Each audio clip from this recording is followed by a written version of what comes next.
ઝઘડિયા તાલુકાના અસા ગામેથી માલસર વડોદરા જિલ્લામાં જવા માટેનો 350 કરોડના ખર્ચે ગુજરાત સરકારે બનાવેલો બ્રિજ ખૂબ સુંદર બન્યો છે।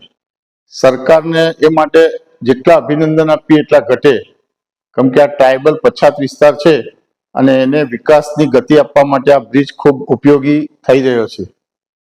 પણ જો આટલા ખર્ચા પછી આ એક બ્રિજ બનાવ્યો છે તો બ્રિજ અને વડિયા મંદિર આ બ્રિજને જોડતો રસ્તો ખૂબ ખરાબ હાલતમાં છે, એટલે કેટલાય લોકોને એ રસ્તેથી પસાર થવું હોય પણ એ જઈ શકતા નથી।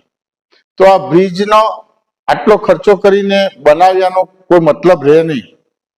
તો નર્મદા જિલ્લાના જે તે બાંધકામ સમિતિના અધિકારી જેને પણ આ રોડ બનાવવા માટેની જવાબદારી છે, એ અધિકારીઓને આજે હું વિનંતી કરું કે જ્યારે ગુજરાત સરકાર આ પછાત વિસ્તારને વિકાસની ગતિ આપવા માટે આટલા પ્રયત્નો કરી રહી છે, તો તમારે એક આ રોડ બનીને બ્રિજને જોડતા સારો એક રસ્તો બનાવીને એક 3 કિલોમીટરનો રસ્તો તમારે બનાવવાનો છે।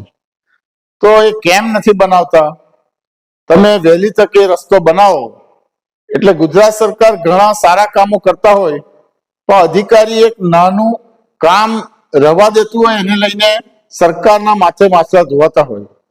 તો આ જે તે જવાબદાર અધિકારીને આજના તબક્કે વિડીયો દ્વારા હું જણાવું કે આ ખૂબ ઝડપથી આ રસ્તો બને તો આ પછાત વિસ્તાર ટ્રાઇબલ વિસ્તારના લોકોને વડોદરા જિલ્લાનો સંપર્ક ખૂબ ઝડપથી કરી શકે, સમય બચે, નાણાં બચે અને વડોદરા જિલ્લાના જનતાને આ ભરૂચ અને નર્મદા જિલ્લાના સંપર્ક માટે પણ એટલા જ નાણાં અને સમય બચે। તો આ હેતુથી આજના તબક્કે એ અધિકારીઓને હું નમ્ર વિનંતી કરું કે 2-4 દિવસમાં જ આ રસ્તો બનાવી અને આ જનતાને આ માર્ગ પરથી પસાર થવા માટે આનંદ થાય એવું કરી આપવા વિનંતી।